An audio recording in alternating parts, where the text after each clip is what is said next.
네, 오늘 김용환의 시선아침반 초대 손님은 경기도 민주언론운동의 산 증인이시죠? 네, 민진영 목사님 모셨습니다. 네, 안녕하세요. 민진영입니다. 네, 목사님을 제가 처음 뵌 게 네.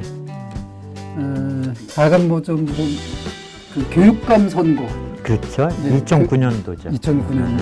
네, 그때 이제 교육감 선거가 직선으로 열린다고 하는데요. 그 짤막한 직선 그거 할 때 그때 민원연 대표자격이 아니라 민원연도 함께 포함되어 있는 그 시민단체 연대회의. 당시 경기 시민사회단체 연대회의에 제가 운영위원장을 맡았었습니다. 네, 운영위원장을 맡으신 거죠. 그래서 뭐 노동운동 진영, 뭐 진보 진영들이 대부분 이제 그다 뭐 진보 정당들 들어오고, 근데 이제 시민단체들이 좀 참여하는 게 좋겠다 그런 의견들이 좀 있어서 목사님 찾아뵙더니 막 적극적으로 참여하시고 실제로 핵심적인 역할을 다 해주셨어요. 예. 근데 이제 알고 보니까 그런 시민단체 연대회의를 하시기 전에는 이제 소속된 단체는 민원연. 예. 네. 그 저는 이제 그래서 이거 굉장히 오래 하셨죠? 지금 19년째 하고 19년째. 예. 그래요? 연세가 어떻게 되시면 19년이나. 야, 대단히 오래 하셨네요. 예. 그러면 이제 그 계기를 좀 듣기 전에 목사님의 그 이제 옛날에 들은 얘기가 있어요.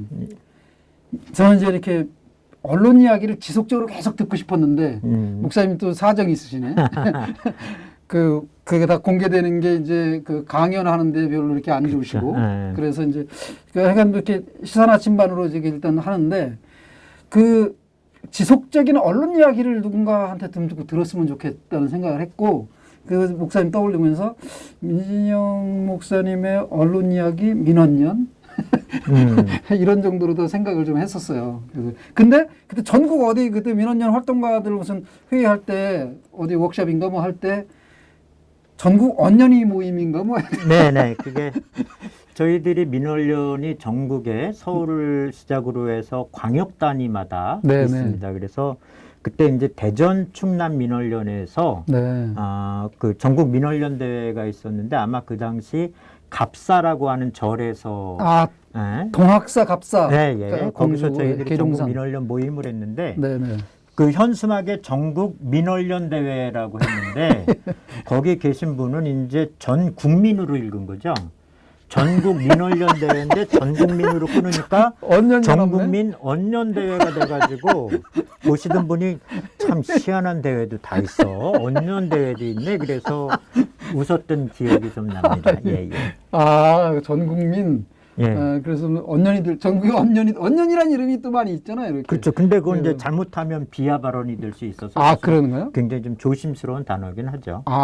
그렇군요. 그럴 수 있겠네요. 그게 호적이까지 그렇게 올라가지는 않았을 테니까. 집에서 부르는 이름들이 되게 그렇게 한 경우가 많이 있어. 별명으로 그랬을까? 어쨌든 하여간 목사님이시잖아요. 네. 목회를 하시기도 하고 대학에 강의도 또 나가시고.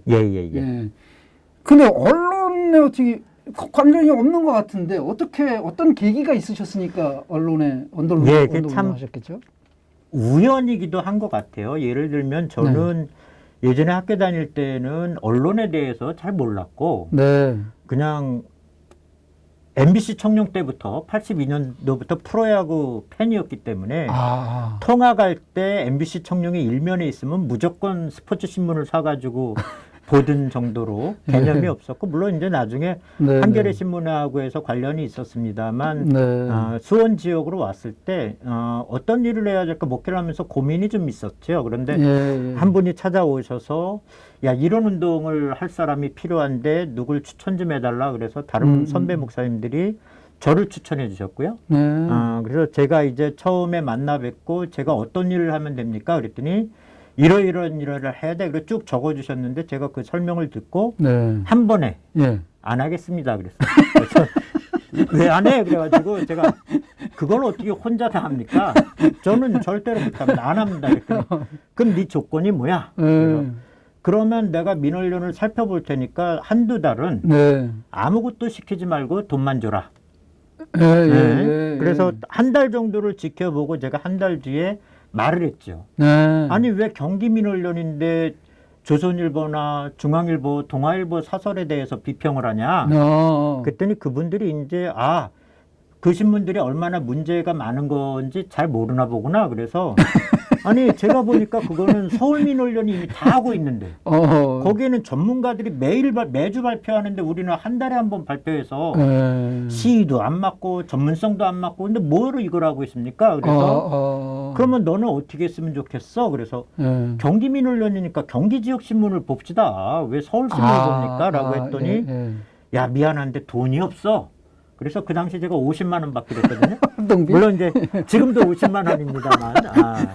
물가가 얼마나 올랐는데 민원연 경기 민원연 뭐 하시는 겁니까 지금? 그 당시에 그래서 그럼 내 활동비에서 하겠다. 그래서 지역 신문을 보기 시작하면서 모니터를 하게 된 거죠. 그래서 처음 계기는 투철한 사명의식이 있었던 것도 아니고 그냥 제안이 와서 이런 운동이 필요할 수도 있겠다라고 해서 하게 되면서. 못 빠져나가고 지금까지 하고 있는 그 선배님 그 구렁텅이로 끌어당기신 분들은 그분들은 다 대표님 하시고 예. 그래요. 저도 알만한 분이시. 그럼요. 그 당시 이제 이주연 목사님, 이주연 목사님이 사무처장이셨고 그래서 저를 이제 같이 하자라고 얘기하신 거예요. 예, 그러셨군요. 그래요. 그러면 그렇게 민원연 활동을 하시면서. 아까 뭐 활동비 50만 원 얘기를 하셨지만 그게 19년 전? 그 정도 되면 그때는 활동비 시민단체에서 활동비 이렇게 많이 주지 못했잖아요. 그 당시 제가 들어올 때 CMS 저희들에게 후원하는 회원들이 67명 있으셨어요. 그래가지고 67만 원 중에 제가 50만 원을 받아간 거니까 엄청 받아간 거죠. 사실은. 사무실 임대료나 이런 거. 근데 아는 민족문제연구소 사무실에 저희들이 같이 있어서 일체건 나가지 않았기 때문에 버틸 수 있었던 거죠. 그랬군요. 근데 지금은 뭐 내부 속사정이라 공개가 안 되나요? 어떻게 회원?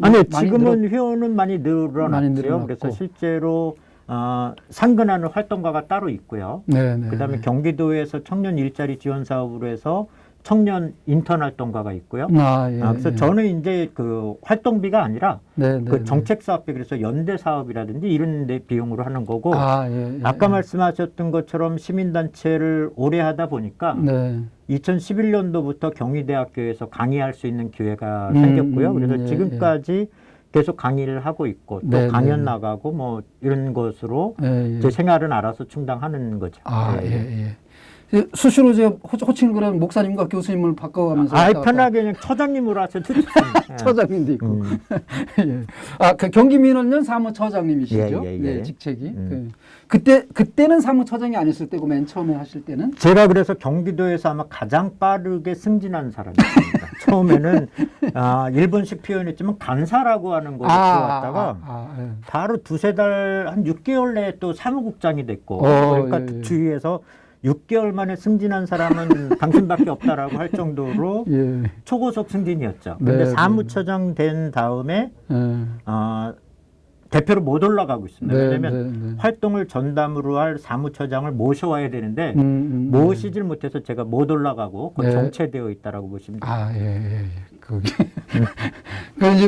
그래도 그 사무국원으로 이제 많이 들어와 계시나요? 어떻게 지금 두 분 함께 하고 있습니다. 실무적인 일들을 그분들이 좀 하시고, 목사님은 이제 방향 제시나 이런 것들을 하시고, 저는 이제 주로 연대 사업이라든지 이런 큰 그림들만 그리고 있죠.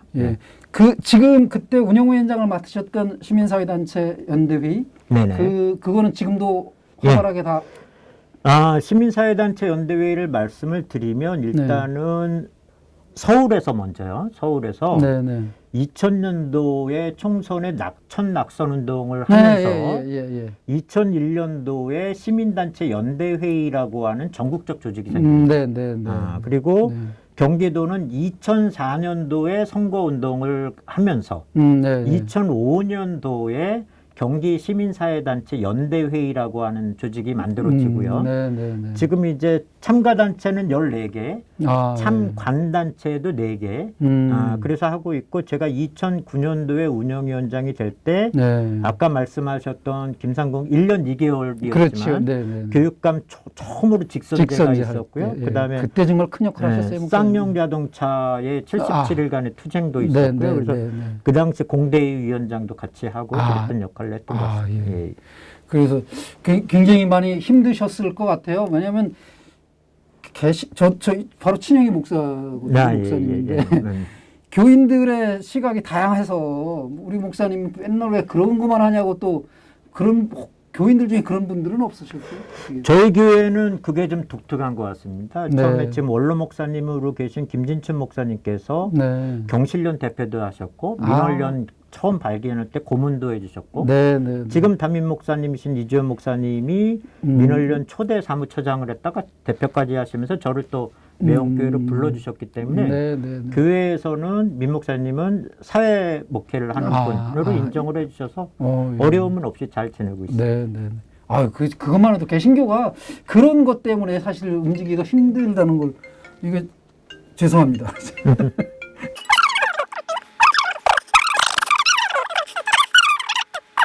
시민단체 연대회 활동은 그때 운영위원장은 1년이셨나요? 예, 제가 그 단체들 중에 이제 1년씩 돌아가면서 했고요. 제가 2009년도에 했고 2014년도에 그 당시에 또 선거 때 제가 운영위원장을 하면서 야권 단일화 위원장을 해서 이제 서울 가가지고 야권 단일화에 대한 논의를 했었죠. 그때 김상곤 교육감 1년 2개월짜리 그 하실 때 그때가 전국적으로 최초였잖아요. 그 성공 사례가.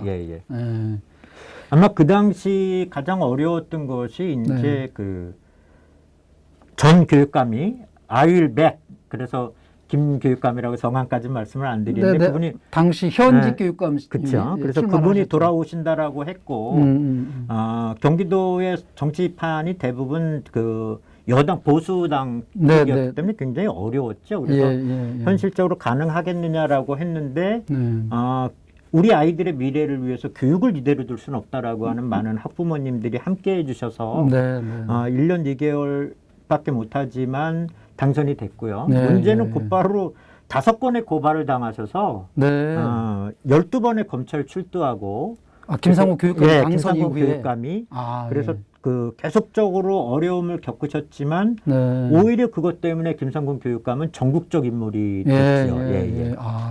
그리고 우리 민 목사님이 그 중심이 됐던 그 진보 진영 교육감 단일 후보 그거 무슨 대책위원 이름이 뭔지 하여간 뭐 교육희망 뭐 그런 거 교육희망 네트워크라 그래서 2009년도에 한 번 했고요. 곧바로 2010년도에는 김 교육감이 재선 과정이었기 때문에 그건 하지 않았죠. 그리고 2014년도에 진행을 했고요.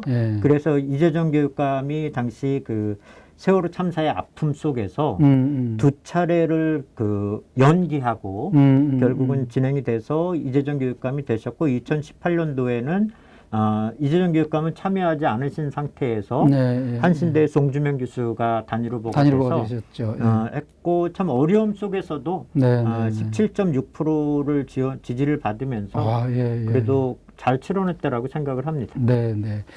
근데 제가 이 말씀을 왜 조금 길게 더 하는 거냐면 경기도가 그 1년 2개월짜리 첫 번째 단일 후보를 성사시키고 당선까지 시키면서 이게 전국화됐던 완전 모델이 됐던 것 같아요. 그래서 여러 전국적인 곳에서 그 벤치마킹을 좀 하고 어떻게 했었는지 저도 국회에 한번 불려가가지고 경기도 어떻게 했길래 그렇게 됐냐고 제가 발표를 했던 기억도 있거든요. 그 목사님이랑 그때 핵심적인 이혜영 교수님하고 그렇죠. 핵심적인 역할들을 해줘. 물론 그 당시 민주노총이나 뭐 이런 그 민주노동당, 진보신당 이런 정당들도 큰 역할을 해줬지만.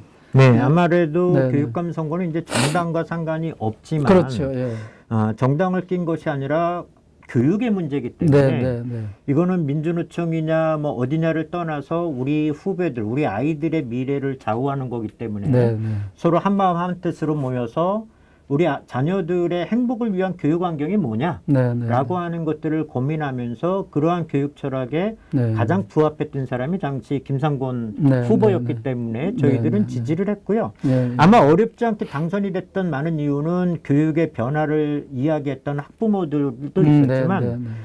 무엇보다도 정치권이 개입하기가 어려웠던 그렇죠. 그런 예, 선거였기 때문에 네, 네, 조직화되어 있는 시민사회단체와 네, 교육단체들이 네, 네. 좀 더 예, 많은 예. 역할을 할 수 있지 않았나라는 생각이 듭니다. 그래요. 아이고, 다시 그때를 돌이켜봐도 민 목사님 역할이 그 당시 엄청 크셨어요. 그리고 이제 언론 이야기를 다시 좀 듣고 싶은데 언론 이야기를 강연 다니시면서 하실 만한 이야기 빼고 이제 네. 그런 것들을 좀 저한테 여기서 이렇게 뭐 특종 있는 그런 그 방송은 아니니까 네네네. 이제 일반 시민들이 이런 활동을 해오신 목사님이 언론 문제를 가지고 경기 지역에서 고민하시는 지점이 뭔가, 언론이 그 시민운동을 통해서까지 어떻게 뭐 개혁을 한다든가 아니면 뭐 언론이 타락하는 걸 방지한다든가 뭐 이런 역할이 있을 텐데, 그런 게 이 방송 혹시 듣는 분들은 나도 그러면 만약에 참여하고 싶으면 어떻게 하면 되는지 이런 것까지를 이제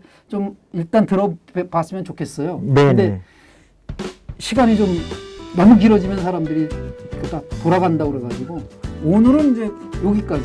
네. 또 언론 운동에 참여하시게 된 거기까지. 하나 근데 맛배기로 한겨레 신문 창간 주주는 아니신가요?